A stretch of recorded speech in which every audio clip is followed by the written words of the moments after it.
ठीक है सर, ठीक है, ठीक है, ठीक है जी, ठीक है। अभिषेक चौधरी जी, मैं माफी चाहती हूँ, थोड़ा इंतजार कराया आपको। जो ये कार्रवाई चल रही है आज, तो सुप्रीम कोर्ट में हमने देखा, सुप्रीम कोर्ट ने कहा कि पहले आप हाई कोर्ट जाओ, जो सही रास्ता है उसके मुताबिक आप आइए। आप इसमें हमें सर वो जो लीगल पहलू है वो जरूर बताइए। अगर सड़कों पर अतिक्रमण है तो उसके क्या नियम हैं उनके खिलाफ कार्रवाई के, और अगर मकानों के हैं तो फिर उसके खिलाफ कार्रवाई के क्या नियम है, एक बार ये जरूर स्पष्ट कर दीजिए हमारे दर्शकों को।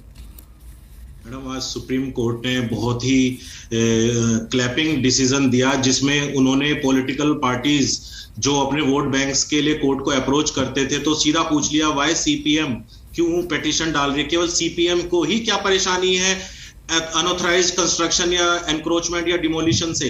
Court justice L Nageswara Rao ji ने और जस्टिस बीआर गोवई जी ने साफ कहा, क्या हम लाइसेंस देने के लिए बैठे हैं उन लोगों को जो अनऑथराइज्ड कंस्ट्रक्शन कर रहे हैं कि भैया तुम्हारी जो कंस्ट्रक्शन है ठीक है अनऑथराइज्ड है, मगर हम तुम्हें लाइसेंस दे रहे हैं कि तुम्हारी तोड़ी नहीं जाएंगी। तो सेक्शन 322 एमसीडी का साफ इजाजत देता है कमिश्नर को कि वो बिना नोटिस के भी ऐसी एनक्रोचमेंट को तोड़ सकता है, मगर इन केसेस में तब भी नोटिस दिए जा रहे हैं। तो कहीं ना कहीं एमसीडी का एक्ट तो ये साफ कहता है कि नोटिस भी देने की जरूरत नहीं है। अगर कोई सड़क पर जैसे सामान रख देता है कि एक आम जनता को जिससे परेशानी है, तो सुप्रीम कोर्ट ने आज साफ कहा कि हम लाइसेंस देने के लिए बैठे, और क्या फंडामेंटल राइट सीपीएम का या पॉलिटिकल पार्टी का वॉयलेट हो गया, क्योंकि कोर्ट वो लोग आ रहे हैं जो एक्टिवेट एग्रीव्ड नहीं है, क्योंकि न्यायालय वो आता है या हॉस्पिटल वो आता है जिसको बुखार होता है, कोर्ट में वो आ रहे हैं जिसका शाहीन बाग से लेना देना तक नहीं है। तो कोर्ट ने आज इतना बेहतरीन जजमेंट दिया कि आप हाई कोर्ट पहले जाइए और अपने लोकस को बताइए। लोकस मतलब हाउ यू आर एग्रीव्ड, आपका क्या फंडामेंटल राइट है ऐसा जो वॉयलेट हो गया। और सेक्शन 322 अपने आप में साफ कहता है कमिश्नर की फिर पावर ही क्या है अगर वो एनक्रोचमेंट ही ना हटा सके। फिर कमिश्नर बैठा ही क्यों है अपनी कुर्सी पे, उसका कार्य केवल ये है कि आम जनता परेशान ना हो।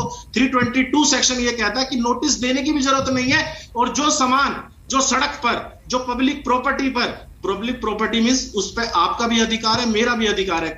कहीं भी डिमोलिशन किसी के घर का नहीं हो रहा, किसी की डिमोलिशन किसी की प्राइवेट प्रॉपर्टी का नहीं हो रहा, यहां हो रहा है कि किसी ने पार्क जो बाग है या किसी पब्लिक प्लेस है उसमें इस पे अपना सर अपना पॉइंट है ना, आप पूरा रखिएगा। एक छोटा सा ब्रेक मुझे लेना पड़ेगा, फिर आप इसी पर जो है अपनी बात आगे बढ़ाइएगा। हम ये नियमों के तहत अगर चीजें हो रही है तो फिर इतना विवाद क्यों है, यही समझेंगे।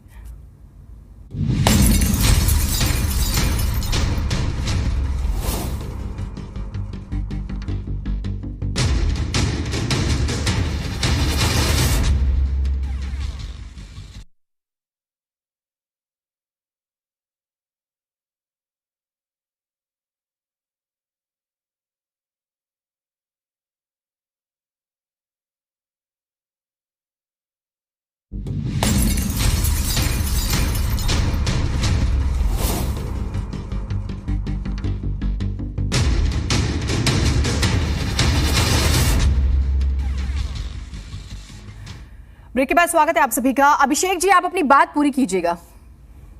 मैडम, आज कोर्ट आपने एक बहुत बेहतरीन सवाल लिया, तो मेरी मैम जो लीगल पॉइंट है वो यही है कि आज कोर्ट ने एकदम साफ कर दिया कि जो रोटियां सेकना चाहते हैं पॉलिटिकल पार्टीज कोर्ट में आकर कोर्ट का समय खराब करते हैं, और कोर्ट ने साफ कहा पहले हाई कोर्ट जाइए। सुप्रीम कोर्ट में इतना पेंडेंसी है मैम, सालों साल वहां केस होते हैं, इनकी पिटीशनें तुरंत आती है, तुरंत ये उसमें हवाला देते हैं। राइट टू लाइफ का फंडामेंटल राइट वॉयलेट हो गया, तो क्या कौन सी पार्टी का फंडामेंटल राइट हो गया खराब कि कोई पब्लिक प्रॉपर्टी में अपनी ठीक। अगर हम पॉलिटिकल पार्टीज सुनिए ना सर, अगर हम पॉलिटिकल पार्टीज को एक पल के लिए हटा दें, एमसीडी जाती है लेकिन वो 3 घंटे तक कंफ्यूज रहती है, वो कार्रवाई की ही नहीं उसने, लोग आ गए और ठीक है ये दल पहुंच जाते हैं कोर्ट, वो एक पहलू, लेकिन एमसीडी खाली हाथ क्यों लौट आई, वो मैं एक बार समझना चाहती हूँ आपसे, क्या लीगल पहलू रहे होंगे?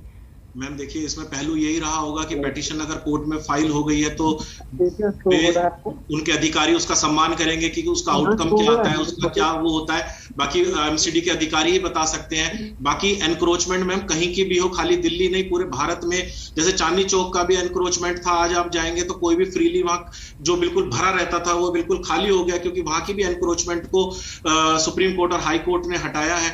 तो मैम एनक्रोचमेंट में कोई जाति धर्म नहीं है, ये मेरा लीगल सबमिशन है कि इसमें कहीं भी धर्म जाति नहीं है। एनक्रोचमेंट मीन जिससे जनरल पब्लिक, जिससे एक आम इंसान जाने से परेशान हो रहा है और उसे तकलीफ हो रही है उस एनक्रोचमेंट से, और कोई आदमी उस एनक्रोचमेंट से लाभान्वित हो रहा है क्योंकि वो पब्लिक की जगह है, वो समाज की जगह है, तो उसको समाज को दोबारा दी जाए। तो ठीक है, जब तक सरकारें जागी थी तब तक एनक्रोचमेंट हो रहा था कि भाई गरीब के साथ अन्याय हो गया। यहाँ पर एनक्रोचमेंट में गरीबी अमीरी नहीं देखी जा रही है। एनक्रोचमेंट किसी का भी हो, एनक्रोचमेंट इज एनक्रोचमेंट, चाहे वो किसी भी धर्म किसी भी जाति का हो। तो इसमें पॉलिटिकल और आज कोर्ट ने जो कहा कि कोई भी पॉलिटिकल पार्टीज क्या फंडामेंटल राइट उनका वायलेट हो गया, तो एक आज फटकार है सुप्रीम कोर्ट की तरफ से कि एनक्रोचमेंट के लिए अगर कोई पॉलिटिकल पार्टी अपनी रोटियां सेकना चाहेंगी तो उसकी सिक नहीं पाएगी। सुप्रीम कोर्ट ने आज उन्हें हाई कोर्ट का रुख दिखा दिया है। ठीक है, ये इसका मैंने इसीलिए आपसे जिक्र भी किया।